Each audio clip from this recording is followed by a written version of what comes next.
All right. So first off, thanks everybody for coming. I think we're going to kick it off with a short video, just to kind of give you the visual of Verizon Frontline, and then we'll jump into a conversation.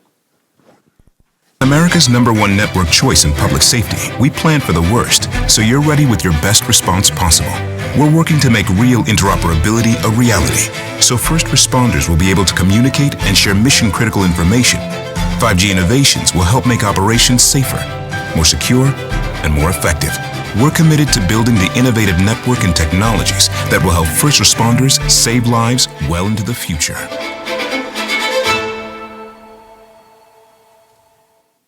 All right. So again, welcome. My name is Jim English. I'm the Director of Federal Public Safety for Verizon. For 3 decades, our team of dedicated professionals has worked hand in hand with public safety to ensure first responders have the connectivity and the technology that they need. For all of you who are out there, first responders, we appreciate everything you do. We are both humbled and privileged to be a part of the mission with you, and we thank you.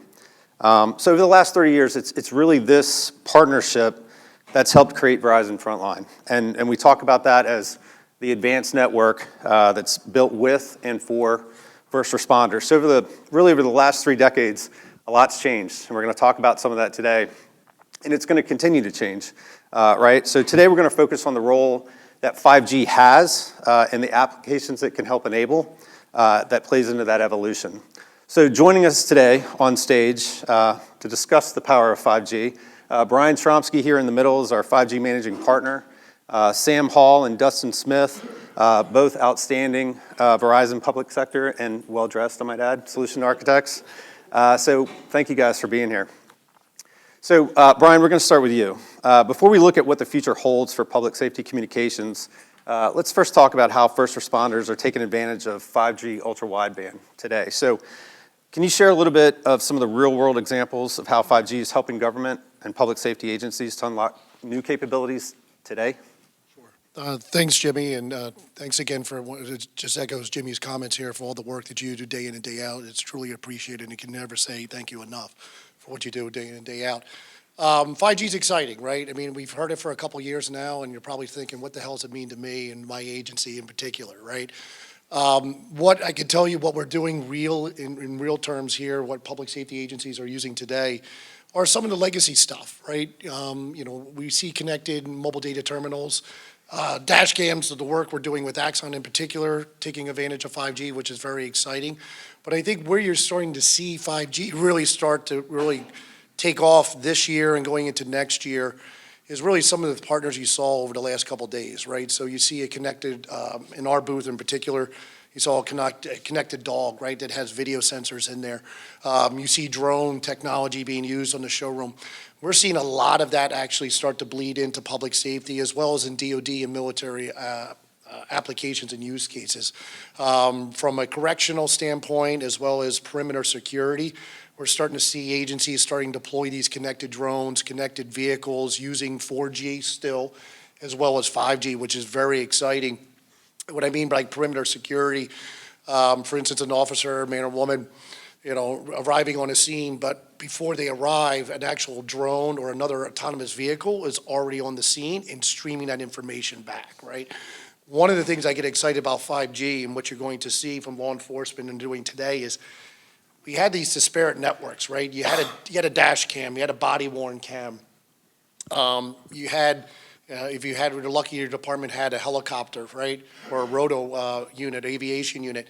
You had different streams of data or video. What 5G really enables is actually collect that faster, lower latency, higher resolution, and we see this today. And then when you start bringing in other things with 5G, like edge compute, in particular with drones, which I'm fascinated by. What edge compute is really doing is taking that onboard compute off of that particular device. So if you look at drone technology, one of the biggest issues with drones is the uptime, right? Because of the weight and the payload out there. So if you could take the compute and actually put on the edge, right? So it doesn't have to be in that particular drone, and you have 5G that can actually connect at a high speed, low latency, so you can control the drone, but more importantly, get the video from the particular drone. That's a revolutionary thing, right? So taking the compute off of that particular drone, putting more battery, more uptime. And for departments that don't have an aviation unit, this is where I think the technology, as the cost comes down, use the technology, 5G as well as 4G. We're seeing departments, in particular around search and rescue, active shooter situation, where working with the FAA and going out of line of sight, you have the ability to control the drone, not just from UHF or VHF or Wi-Fi or Bluetooth, but much greater distances, right? So imagine, and we see some departments doing this today, as well as on the federal side with the U.S. Forest Service, where we're actually using drone technology connected with cellular connectivity, that we can now have, say, 20 drones in a line and doing large reconnaissance, actually search and rescue, right? Whereas if you had an aviation, it's very expensive to keep the men and women up there and the pilots and the training. We see a lot of departments actually getting their officers, the men and women out there in the field, getting certified with drone technology. But really going to be out line of sight, how are you going to control it, right? Most of the drone technology you see today is from point A to point B, but I want to go to C, I want to go to D, I want to go to E. I got to be able to communicate it, right? So that's where we see a real unique case where 5G is really coming to play. Okay. Well, let's stick with 5G for a moment. We'll pass the mic to Dustin. And, Brian touched a lot on 5G and speed, but equally important, right? Reliability, resiliency. Can you talk a little bit about how vital reliability is to first responders and how Verizon Frontline delivers that reliability and resiliency to public safety agencies across the nation? Yes, thank you. So ultimately, as you all might know, if you have Verizon, we're built on resiliency and redundancy. Over 100% of our cell sites all have battery backup, and 80% of them have generators. So when it comes down to backup and redundancy, we're built for it when it comes to the network. And then when it comes down to the actual ability to have the redundancy for first responders, that's when the Verizon Frontline crisis response team really comes into it, because that team is here to support you whenever it comes to any need you have. So if you have a situation where there's any type of need for spare phones or tablets or satellite backhaul, that is where the Verizon crisis response team is here to help support in those incremental situations where our network might have gone down, or we need to be able to get incremental connections just to help with public safety. Recently, when it comes down to like the Baker to Vegas race, if you're familiar with it, we were just part of that last week. And when it comes to it, we were able to deploy our spot trailers for redundancy into EMS to be able to have connectivity so that the first responders could communicate, ensuring that they all were able to have safety and a proper communication on the course. So I hope you all were part of that if you were. If not, just know that we are part of Baker to Vegas. And then the other piece is going to be just overall just having that a fluid ability to come out and take any of our assets to be able to make sure that you have connection and to deliver to our word. Baker to Vegas, the 120-mile run through the desert. Yep. Okay. Any of you that's done it, that's amazing. Yeah. All right, so we're going to stick with you for a minute. So I think when we talk about a reliable and a resilient communications network, nothing makes that stand out more than a crisis or an emergency, right? Last year, our crisis response team deployed over 700 times. And this was all in support of public safety agencies and responding to everything from wildfires to hurricanes. So can you talk a little bit about what lessons you've learned during these response operations? What have you heard from first responders you've supported and the impact 5G is having in the response? Yeah, so ultimately when it comes to responding to any kind of crisis, it's going to be the application that's being at hand. As we kind of evolve from 4G into 5G, we're seeing that the data network that you're using is more and more important, and we need to make sure that that connection is there. So we are able to start teaming up in different ways to ensure that we have 5G applications built in, whether it be using the right hardware to be able to bring that into a location that, a flood happened, and we need to be able to have evacuees have connectivity. We are able to take that. We just saw this in California last month probably, when it comes down to being able to deploy our different assets to be able to make that available. The other pieces are going to be with fires and different evacuations that come into the fires. Be able to give that connectivity for different types of search and rescue operations and ensure that that connection is there. Obviously, as we grow and we use 5G in different ways, we're seeing it more and more that we are able to deliver that with the solutions, and obviously Brenda teaming up with you in order to that connectivity, using that connectivity. Okay. All right, so let's we'll move over to Brian. We'll take this into the future a little bit. So everything we're kind of talking about is today. And really, I think what we're showing today is how transformative, right, the power of 5G can be. But, I think what's most exciting is what's to come. So, Brian, as you're thinking about what's to come, what excites you most in terms of public safety customers in the future? Well, I mean, a couple things here before I forget. So my public service announcements every time we talk about this technology is one, we do not use any Huawei or ZTE or Chinese manufacturers in our infrastructure. So that's our number one PSA. Second one is CALIA. We are CALIA compliant, and we've actually changed some of our interfaces. So one of the things, just picking off of what Dustin said earlier, I want to make sure, I'm going to answer that question in a second, Jimmy, but a couple things here is one, you heard the crisis response team. We do have a public safety court or subpoena team that if you're not familiar with that team, we want to make sure you're also aware of that, especially as you migrate to 5G and out there and some of the different interfaces on how to get the data. We want to make sure you're there.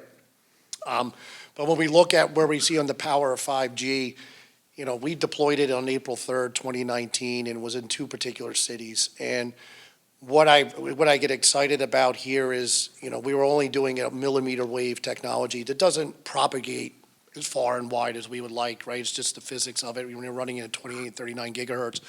But most recently with our second largest acquisition, which is the C-band, which we actually are now deploying and almost wrapping up by the end of this year, this is where it gets exciting. So we can experience a 5G Ultra Wideband, which we include our millimeter wave technology, as well as the C-band, which is the mid-band, which is key for us. So now we can go further and wider in terms of 5G technology, which is very exciting, right? And then on the back end, what you're going to see, and everybody's talking about it, it's slices and dices. You're talking about network slicing, right? So there will be the ability, we're doing this today. We've moved some of our customers, what we call in the 3GPP standard, what is non-standalone to standalone core, right? So that will unlock some other capabilities on 5G, really a lot of things on the upload speed, right? What we've seen over the years, it used to be the old 80-20 rule, meaning that 80% of the request of traffic was always from the network down to the end user, right? We are now seeing that in reverse, if you will, where it's almost 50-50 in a lot of cases. Most recently here, where you can see the real power of tying this all together. We're already, as you mentioned, the Baker to Vegas, we're already planning for next year's Super Bowl at Allegiant Stadium. Most recently here in the State Farm, even though my beloved Eagles lost. That was nice seeing Belichick yesterday. But one of the things that, if you look at that stadium there and you can see the true power of it, there's over 1,300 radios deployed at State Farm. 1,300 new radios, right? So 600 in the upper bowl, roughly around 400 in the middle ring, and about 300 radios actually in the lower ring. And what that means, right, and where it goes from a public safety standpoint, there's technology like accelerated access, right? So using facial recognition to actually get access to control areas, right? So not carrying a badge or something like this, actually using facial recognition. They're using that over cellular technology, right? From a perimeter security standpoint, going back on those themes, we see the ability to have counter drone, which is really cool in using that technology, but pushing security further out. So you have multiple layers of security before you get into a special event, something like the Super Bowl, right? So having, not just magnetometers as you get closer, but actually having things like facial recognition and different things that you can do, or accelerated access for ticket holders to do that, right? That's gets very exciting for law enforcement to do that, because obviously it's a very big event.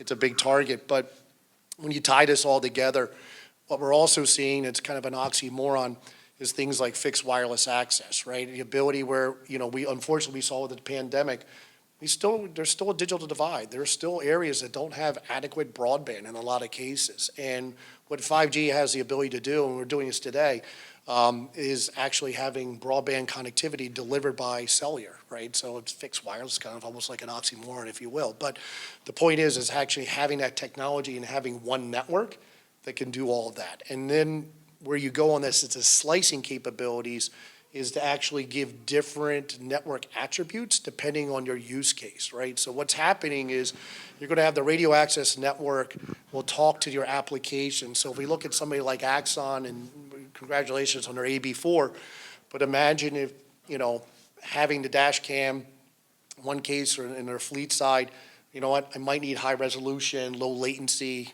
at that particular time if it's an active shooter situation, right? Or in some cases, I don't need as much bandwidth. So you'll have a lot more dynamic capabilities and actually change on the fly, whereas today it's more static, right? I have to subscribe, where you're going to have much fluid experience with the network. Not just us, with the other carriers as well as we go into the ecosystem. But, and the last thing here, I think I get really excited. We are finally seeing more devices than ever before. That's one of the biggest Achilles heels on 5G. You can build this great network, but you have no way to connect to the damn thing. It doesn't do anybody any good, right? So you see great partners out there like Cradlepoint, which actually now have various well over, I think, a dozen, Sam, 5G-enabled devices, right? So you're starting to see the ecosystem. It always happened. People forget that we launched 4G in 2010. We're now in 2023, so 13 years. And then where we are with 4G now, where we were in 2010, is radically different. The same thing will happen again for 5G, but having that device ecosystem gets very excited for us, going beyond just the smartphones and the tablets, but get really into those industrial IoTs with some of our partners like Cradlepoint. Yeah, and obviously we're very excited about what 5G Ultra Wideband is going to do for public safety and has done, but we're not the only ones. So our recent Verizon Frontline Public Safety Communications Survey, 80% of the close to 2,000 people that were surveyed said they feel 5G will be a priority in the future for public safety. So we're going to kick it over to Sam here. And talking about speed, what other advantages does 5G present that make this a driving force behind the future? Yeah, great question. Thanks for having us here, by the way. I really appreciate it. We love supporting you guys. I think speed is obviously the first thing everybody focuses on with 5G, and I know there's talk of 6G and speed and speed and speed. But the reality is, for 5G to really be impactful for a carrier, there's really 8 attributes that we really look at. I'm not going to talk about all 8 of those. We'll be here all day, but I'm going to talk about a couple of them. The first one is latency. And so with an LTE or a 4G network, typically your latency was anywhere between 40 to 100 milliseconds. With 5G, we're trying to get that standard down to sub 10. And that's really impactful when you start dealing with public safety. And I'll give you some examples of that. I know, Brian, you talked a little bit about edge compute.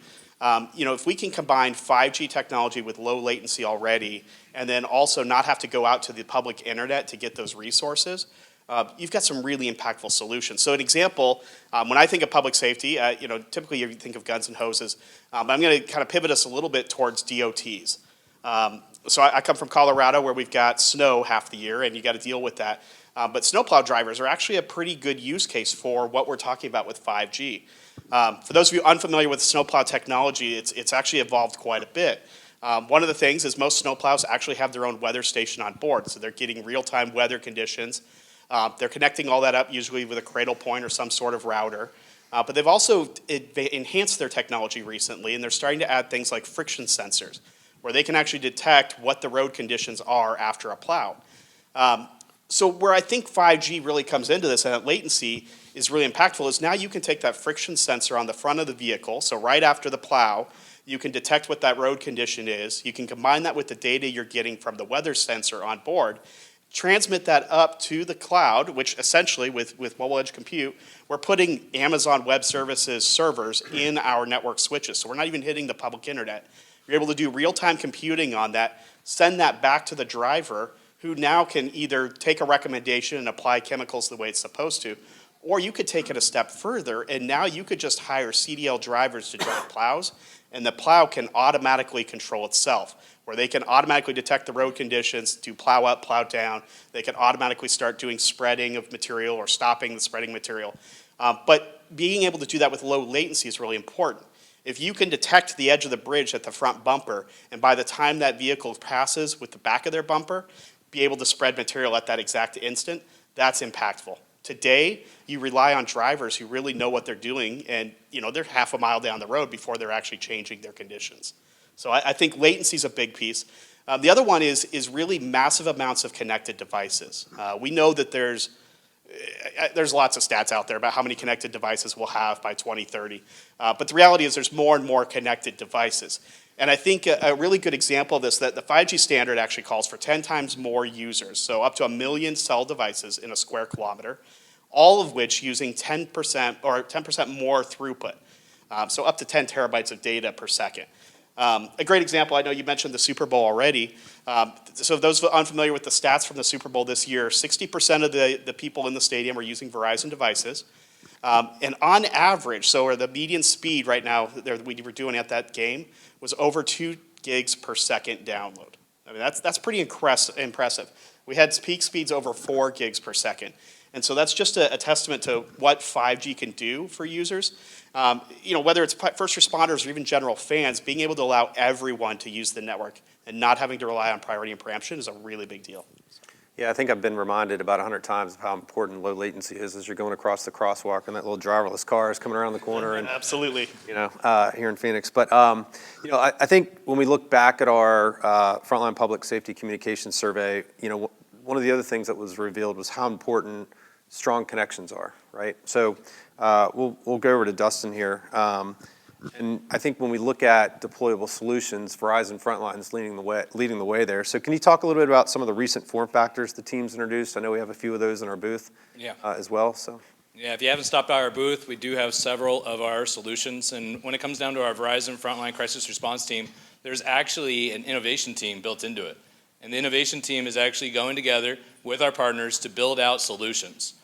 So in our booth today, we do have a rapid response command unit that is going to be that portable device that has the ability of either pulling in 5G network and building a Wi-Fi network in the middle of nowhere using the 5G services it can acquire, or it has the ability of using satellite as backhaul and being a spot, basically putting out a Verizon network right outside of the kit. So if you haven't seen our deployables, we have various different types of cows and colts and spots. This version is allowing us to take it to a smaller form factor. That way it can be easily replicated and obviously dropped off and being used. The other unit that's in our booth is going to be the MVAC, which is going to be the mobile vehicle that's agile, that allows you to be able to communicate wherever you are, utilizing satellite as backhaul. It also has an eFemto in the back end and a cradle point that could put out a Wi-Fi network, and it's all powered through a battery. So no longer do you need to be dependent on any kind of engine. If there's any kind of mission that you need to go on that you need to make sure you're extra quiet, this device obviously is going to be running off of electric battery to be able to get there and then operate the actual solution. We also have a big truck, you might have heard of it. It's called Thor. Thor is our innovation lab. This innovation lab has F650 chassis with a triple cab, allowing you to have people working as they're going down the road. We have a drone in the middle that is actually a tethered drone that can be disconnected and go off into a mission at a moment's notice.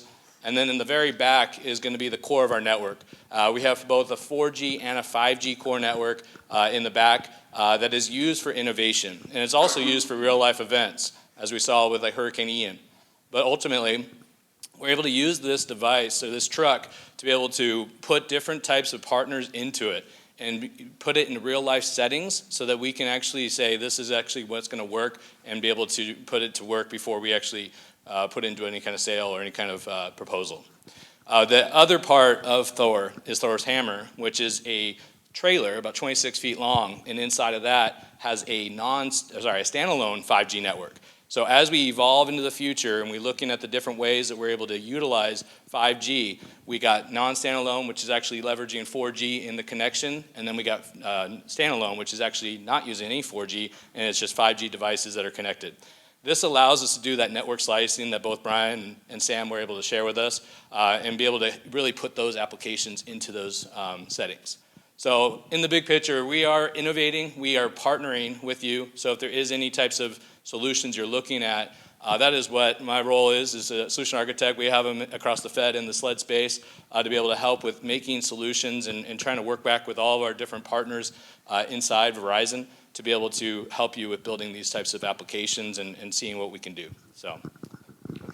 Let's jump over to Brian. So you've got a pretty broad view, I think, of a lot of the federal agencies, including Department of Defense. So, in relation to some of the deployables that Dustin was talking about, what interest are you seeing from them with some of these? Yeah, so just to build off Dustin's point here. So at the end of the day, we just want to make sure, right? So hopefully you're a Verizon customer and using Verizon Frontline, but if you're not, the vCert and those capabilities are available to you, right? So you don't have to be a Verizon customer to do so. And before I answer that question, Jimmy, also I want to make sure, if you're in the tactical and the communications and you're responsible, right? Make sure, and we can provide to you after we're here, we're going to answer some questions here, but we, you mentioned on the federal level in DOD, we constantly work with all of those departments. But more importantly, do you know where in your local jurisdiction, do you know where the local Verizon network contact is? Do you know where the local network facility is, right? We want to make sure that you have that intelligence and you build that relationship, right, with those particular individuals. We handle the engineering side and work on the customer facing, but more importantly, it's knowing those individuals. Now, in the DOD in particular, they are very big into 5G. They are looking at it, and this is why I would say this, and as my marketing person up here is going to kill me, but there is a hype machine, right? And the reason why 5G is talked about so much, it is from a nation-state standpoint, right? As we go in the world today and where we stand on an economic platform, the fear is the United States falling behind, for instance, the People's Republic of China, right? So the running joke is, it's an old joke, where the U.S. has doubled down on Instagram, Facebook, and Twitter, right? The Chinese are doubling and tripling down on solar technology, battery technology, and 5G technology. And the reason why I mentioned where Huawei and ZTE in particular is because, for instance, back in the day, 100 years ago, when you had Bell Labs, right, the sphere of influence of the United States, it was a global, right? We were the major supplier for all for all telecommunications for the world. That is not the case anymore. We do not have any large U.S.-based manufacturers. So the DoD in particular, some of the projects I'm working on in Pearl Harbor Hickam is actually a lot of research and development. They're actually funding it. They put a couple $2 billion in research in a lot of universities, in particular Texas A&M, what the work Walt is doing down there. We were just out at IWC 2 weeks ago. They're putting a lot of research and engineering to test 5G and getting to things like O-RAN, Open RAN technology. There's been a lot of changes, what we've seen in the DoD.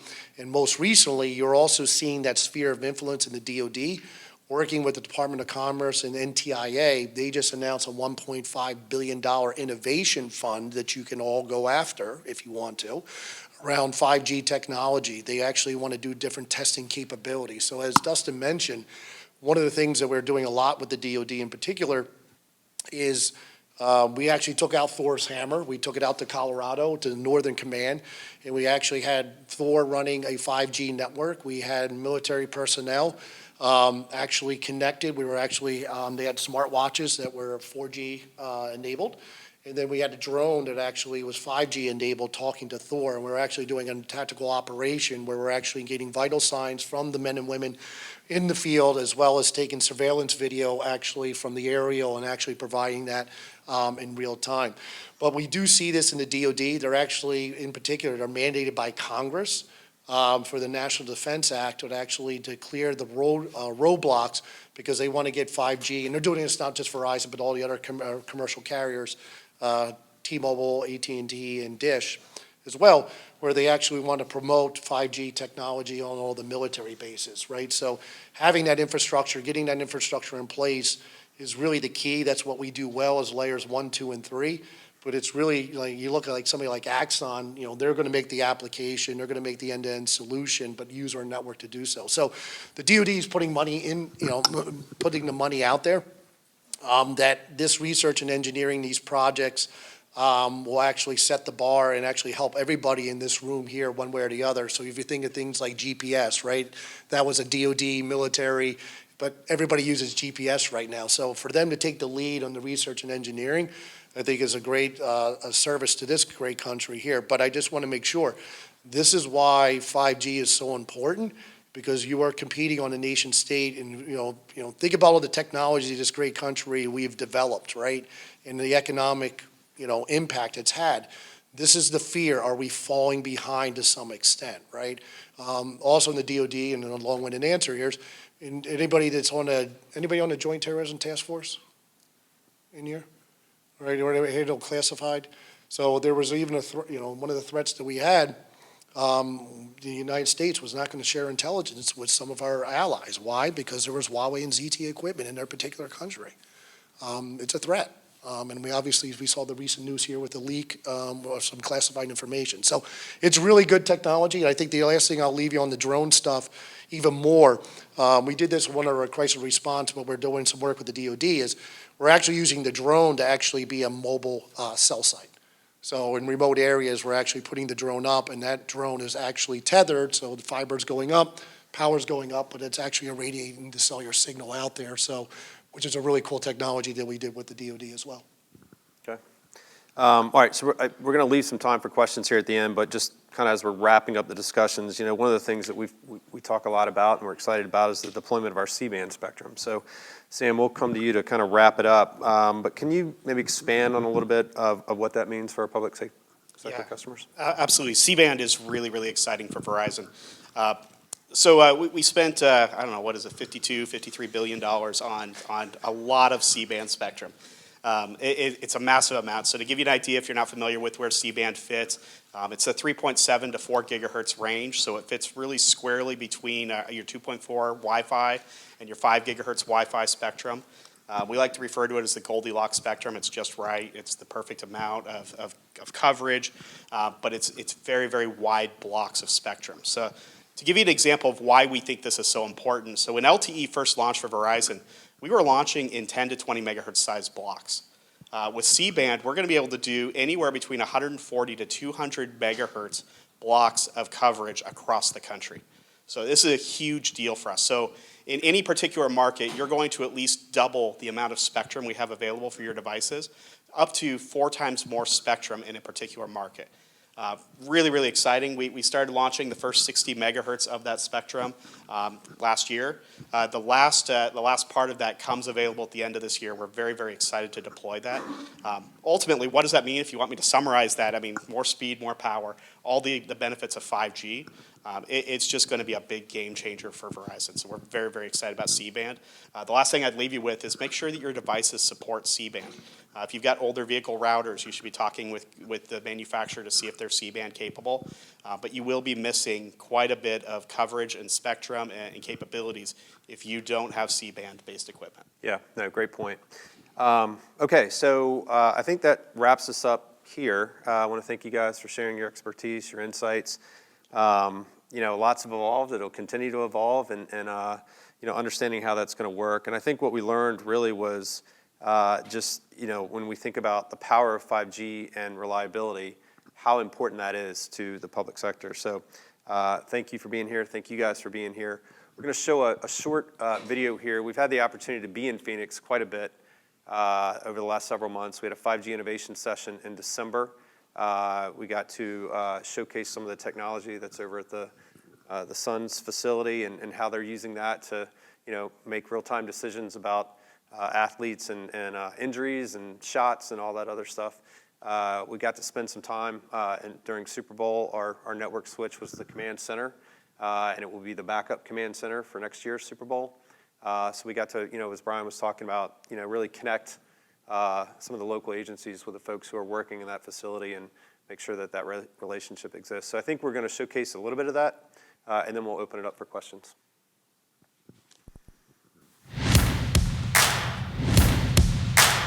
We're in Glendale, Arizona town. We're getting ready for Super Bowl 57 coming up. And today, everything is data-driven. People want to get on their Instagram. They want to stream what's going on. They want their friends and families to see what they're doing. So our job is obviously to make that happen as fast as possible and so the fans can have a great experience. What we really focus on is the uplink. At events like this, people want to share outwards. The uplink is what allows fans to share their experiences. We've built some 5G millimeter wave systems here at State Farm Stadium that's unparalleled through stadiums throughout the country. We have over 800 antennas in the upper bowl. We have over 600 antennas in the lower bowl. We have over 380 antennas in the lower concourse, 290 antennas in the upper concourse. And we've densified it so that one antenna serves about 38 customers. That's as close to personalized as you can get. We're designing for the best possible fan experience.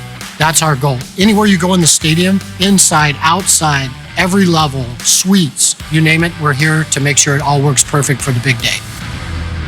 Super Bowl is not only an event at State Farm Stadium, it's an event in the Valley of the Sun.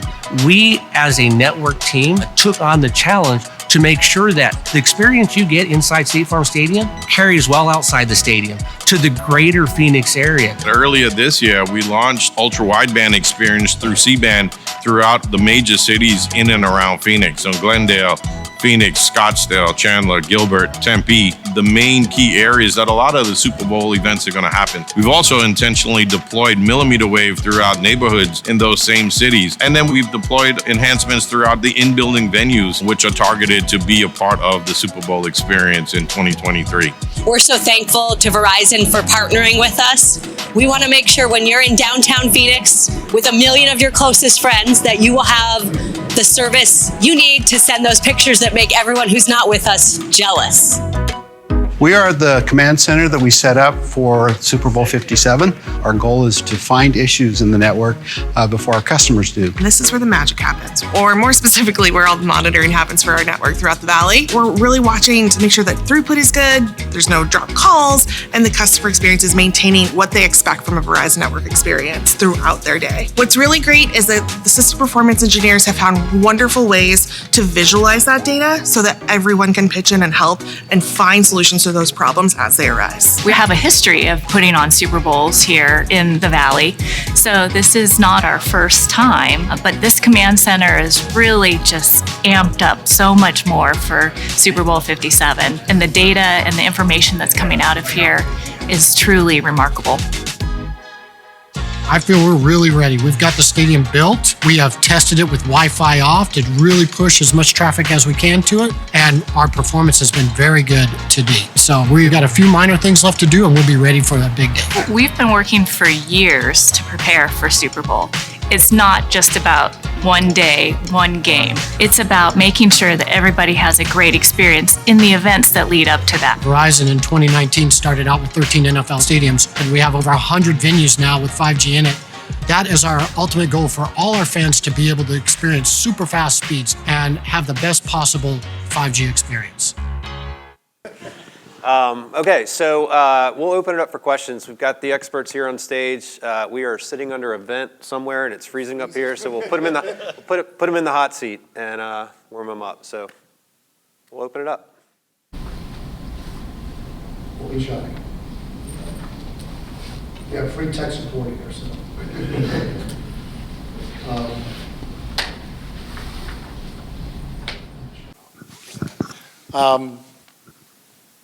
What was I going to say? So when you look at that, I mean, I've been here 24 years, right? How many years for you now? 19. Yeah, exactly. So we've been over, well, your old man Jenkins over there. He's been over 30 years. Started when I was 5. But one of the things, when you look at that feed, and that in video in particular, I watched it 3 times. And the reason why is just that, you know, you take it for granted. I started here when I had 3G and we had CDPD. We're doing 19.2 kilobits, right? And you're seeing 4 gigs, right? And, you know, in my 24-year career here, so 2G, 3G, 4G, now 5G, and 6G. So when you see this technology and you really start to say, well, what am I going to really do differently, right? I mean, you know, is my phone going to act that much different, right? Is my MDT? But I can tell you this. As Sam mentioned, when we get the ultra wideband pushed out everywhere on the C-band, and that's key because, you know, where we were with LTE, we had the D-Block auction, which was only 20 megahertz that cost $7 billion in 2007, and then you didn't launch LTE until 2010, right? Whereas this, actually, our first forte into 5G was on millimeter wave. So on millimeter wave, on the 28 and 39 gigahertz, you have 1,000 megahertz of spectrum, right? So a lot of bandwidth in there. You need a lot more radios because it's just the propagation, right? This is where it's going to get exciting with the C-band, is because now we can go even further and wider on there, right? So this is where, and Sam bringing it up there, this is where you want to work with your account teams out there and make sure you have the C-band devices capable, because like I said, if we build the network, hopefully you're on Verizon. If not, that's okay too. But you would do the same thing with your particular carriers, but just make sure you have the latest and greatest technology out there, right? And especially what we have seen in departments, this is where if you're going after COPS grants or other grant information, if you tie things like 5G into your response, that will get a gold sticker or star, if you will, right? So how do you use some of that new technology out there? These are just some of the recommendations that, you know, we're seeing from other departments out there. And it's just not guns and hoses, if you will, as you quaintly put out there. The other one I'll mention here that we don't have a slide on here, any veterans in the room? No veterans in the room. Okay, that's a first. But anyway, if you know veterans out there, one of the other ones that we highlight, we're doing work with the VA, the Veterans Administration in Palo Alto, California, where they actually have a 5G surgical center. And they're actually using for neurology, where they're actually having 5G in a particular area. And if you ever had MRIs, unfortunately I've had some on my brain, is numerous ones, but it's a static image, meaning you see left side, right side, top of the brain, bottom of the brain, right? What they're doing here is actually having a 3D image. So the men and women, the doctors, the men and women can actually go in there. They actually have, you can see the great work Microsoft's doing here. It's a partnership, it's a creative that we are doing with Microsoft, ourselves, a company called Metavis and the VA, where we actually have a 5G surgical center. So they actually put the HoloLens on, and they actually see a 3D hologram of the brain itself. So they can actually get a much better experience looking up, down, left, and right, and actually slicing it, if you will, to actually see inside the brain. You couldn't do that. And the reason why 5G is being done is just because of the bandwidth that you're going to need with a high-resolution hologram. You just can't do that on Wi-Fi in a lot of cases. The other thing I'll mention, too, in terms of technology, where it's going, what is also not in the video, since we did this, we just won a contract. We are supplying all of the communications for all of the so Belichick, yes, we saw yesterday, when he starts his season up there in Foxborough, he will be using a private cellular network powered by us. So all of the communications, the headsets you see all the coaches, they're actually using private cellular. So we have actually are deploying. I know why that's important to law enforcement in here. We could do the same thing from a mobile command vehicle, right? So much different where you can actually have private cellular network. And the reason why that's important, to give you an idea, if you want to do indoor coverage, 500,000 square feet, you're going to need about 30 access points, Wi-Fi access points. That same area, you could cover with 4 to 6 small cells of cellular technology, right? So better coverage. One of the other things that we're doing, one of our other ones we're also doing from a private standpoint, just to give you an idea, is the Port of Southampton. It's one of the largest ports in the UK. I live 25 minutes north of Baltimore, but they're using it for CCTVs, so surveillance cameras, all the badging and scanning of all the vehicles. So they have what is called, I don't know if everybody works with ports here, but it's called roll-on, roll-off. So the vehicles and the big square rectangular ships, every car is actually scanned by a handheld scanner. The Wi-Fi just can't handle the demands. Plus, they have all the cargo containers where one day you can have a 6-story, 7-story building, the next day it's gone, right? They're using private cellular network just to handle the capacity and actually have further coverage. We're seeing a lot of those use cases where you're looking at private cellular, where it's a little bit different business model because you're not paying per SIM, you're paying for the infrastructure. So we see a lot of departments actually looking to deploy that, and we have responded to some RFPs. In particular, ports of entry is one, and then also airports are another big one out there that we're actually seeing demand out there. The law enforcement actually wants to use it, and this is where the drone technology and different things happen because now you're using a private network that they can control and maintain, and the infrastructure, the core resides on your premise, and you're the authentication authority, meaning that you're provisioning the SIMs on your own private network that we build and we manage for you. So just to give you an idea. Is there any video that kind of shows the, I guess, status of the 5G network in Orange County? Yeah, we can get you specifically in Orange County. Yeah, actually, one of the guys that lives in Southern California is sitting right next to me. We met. Yeah. So we can provide that, and that's one of the things that we also recommend is probably going to a switch tour and actually meet with the men and women from our network department, and we could walk through those particular areas. Like, for instance, and I don't know why I'm talking so goddamn much here, but one thing I'll leave you on is we see some macro levels, right? So with the pandemic, guess what state started a lot more demand in Texas, a lot more demand in the state of Florida, because people actually are migrating from the Midwest and the Northeast. So we just had a huge network build most recently. We could see those macro trends, but we can get you that data.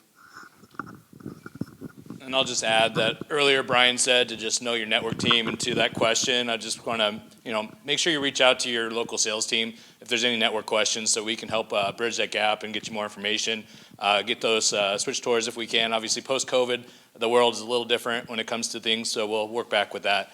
And the other thing, I know we made a couple plugs for 5G devices. I don't want to scare anybody here, but 4G equipment isn't terrible, especially if it's newer. So no reason to do a huge fleet change. But dynamic spectrum sharing is the 5G nationwide functionality that we do have, which allows us to use different frequencies on the 4G network in order to give you optimized connection. Obviously, Ultra Wideband is another flavor that gets into the newer equipment. But no reason to make a big push to get new equipment, but obviously if you are experiencing issues, it is something to look at.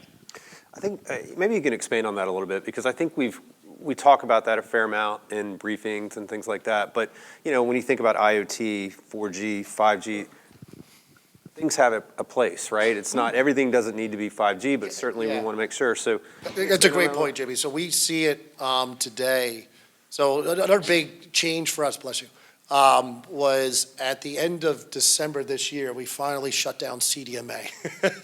So it was a long time coming. Yeah, we finally did it. And the reason why we extended a little bit longer was because with the semiconductor shortage and COVID, you couldn't get LTE modules. And it wasn't cell phones in particular, it was more IoT devices, to your point, right? So we do a lot of work with a lot of we have literally tens of millions of power companies that use us for AMR, AMI, automatic meter reading, or automatic meter infrastructure. But to your point, Jimmy, LTE is going to be here for many years. Not every device has to be 5G. The modules are expensive right now, and this is where the ecosystem is growing, and it's going to grow down there. But we are doing things like narrowband IoT, which is LTE or Cat-M1. These devices only transmit, in a lot of cases, up to 100 kilobits. So it's not a lot of data, right? So when you look at it, and Sam has this great point, where do you get 1 million devices per square mile? I'm going to tell you, this is not far off. We are talking, in particular, like tactical gear, right? The BDUs, there's manufacturers working on putting an LTE chip into the BDU. So when you look at yourself today, you already have 3 connections on you, right? You got probably this is probably LTE turned on. You got your smartphone. You probably got a tablet. That's 3. But you're going to have different things, medical devices out there. So that's where you get to the millions and the billions. But a lot of that won't be 5G. It will actually be on LTE actually out there. So there's narrowband IoT. There's Cat-M1. RedCap is another technology that we're actually deploying as well in the guard bands out there. So when you look at this, and the example I use is a supermarket. So if you go to any supermarket today, there's at least probably 16 to 17 different internet connections in that particular supermarket that is not owned by the supermarket. You're like, okay, what does that mean, right? So if there's a state lottery kiosk that's usually running over LTE, the ATM machine, the blue Rhino tank, the red box, right, that's in there. This was also a challenge for investigation because you need a court subpoena for all those different ones that are not owned by that particular supermarket. But we're starting to see go even more. Like if you see those Coke Freestyle machines, right, where they have the one display and it has all the different buttons, there's an LTE chip in there, right? They don't really want to rely on the particular manufacturer to sell them internet connectivity, nor from an intellectual property or market information. They don't necessarily want to share it. So to your point, Jimmy, that's where we're starting to see it. One of the ones that we do from a law enforcement standpoint, we were just there recently, ankle bracelets. We have 1 out of 7 people in the United States are probation pretrial, so that's at least 3 in this room. But the reality, right, because if you look at the technology, where this gets exciting is the old days of having an ankle bracelet. They used to have a home phone, right? They would actually plug into the RJ45 jack, right? And it was almost like a cordless telephone system. We migrated them because of prison overcrowding. We have a deadbeat father. We say, hey, you know what? We want you to make your alimony payments and drive your truck, whatever it is. But at the same time, you're not going to go to your school. You're not going to go see your ex-wife. So you put geozones, right? So they had CDMA technology. Well, lo and behold, CDMA is going away. Now they're actually doing it. Now, here's a weird story. I'll tell you this. I was in Tampa last week in Clearwater, and there was one guy playing. And singing songs, and he had a couple dollars in his jar. There was another guy down the pier that had no money in his jar, but then I looked, he had 2 ankle bracelets on, one on each leg. And I'm like, I wonder why he's not making any money, right? So I don't know why, but we do see that in some cases that you're actually tagging multiple people with multiple devices. But the point is having the technology, in a lot of cases, it's battery life. Because when you put something in the infrastructure, that meter on the side of your house doesn't get changed probably for the life of the house in a lot of cases, right? So they have to have the design, the technology, and it reports once a day, twice a day, depending, or once a month, right? So to give you an idea, but I'll leave you on this. So from an LTE standpoint, we are monitoring today. Right now with USDA, they are monitoring the precipitation in the snowpack that will be relayed to U.S. Forest Service now, so they can look at the hot spots, knowing where the predictive analysis is. We are monitoring water, gas, radiation, seismic, precipitation, dust collection, you name it. Majority of it is on LTE devices. It's just relaying that information back. Where the 5G comes into is like video or low latency to some of the things Sam said. I don't know if Sam had anything else to comment on that. Yeah, I mean, I think you've hit the nail right on the head. It depends on how much data you need to pass and what devices you're going to go with. There's a lot of varieties and a lot of options. Oh, we had a question back here? We bought 20 new units or NBCs for our vehicles and bought them with the 5G cards in them. And we've had nothing but problems. And we're Clark County, Washington, and we go up into rural areas. And so I think part of the issue we're having is going from 5G to LTE and back and forth with the GPS tracking units in there. So in a case like that, going with Axon, because we're in the process of doing that as well, are we going to have issues if we just scrap the 5G, go back to LTE on all of those? Will we have issues with that? And is that a better solution to cure our disconnect issues that we're having? I'll take a stab at it. I mean, there's a lot of unknowns here, so I'd love to have a follow-up conversation to dig in a little bit deeper on there. But the answer is possibly. I don't want to give you a definite answer here yet without knowing some more specifics, but there's a lot of things you can do to help with those drops. So, for example, as you go from 4G to 5G, typically that's a seamless transition. If you're having a coverage gap, so mobility VPNs are a very big play here. But a lot of times with MDCs or MDTs, having a mobility VPN or something that can maintain. Okay, yeah, perfect. So NetMotion's a great example. So it has session persistence to basically fake the computer into thinking it's still connected even during that drop. But in this situation, because it's NSA, which is non-standalone 5G, non-standalone 5G, you will be on, your control channel will always be 4G. And therefore you are on 4G, maybe there's something else, the issue there, but your primary channel is 4G. So I don't know if that's the issue that you're on 5G, because you connect, your control channel connects to 4G. And therefore you are on 4G. You're just supplementing that with 5G channels. And I mean, I guess you guys can correct me, but isn't NSA what you have to avoid there? Correct, absolutely. Yeah, NSA is typically where we're going.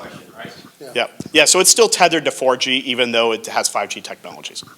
Yeah, and like you said, we want to get specifically in Washington State. We want to make sure, because one of the other things too, we are also building out LTE, to your point, Jimmy, on the LTE side, is because when we shut down CDMA, one of the good things about CDMA is just the power. You could actually propagate pretty well. So we ran that technology in the Northeast. We were on 850, 1900 down south, and some PCS. So that's going to be reformed.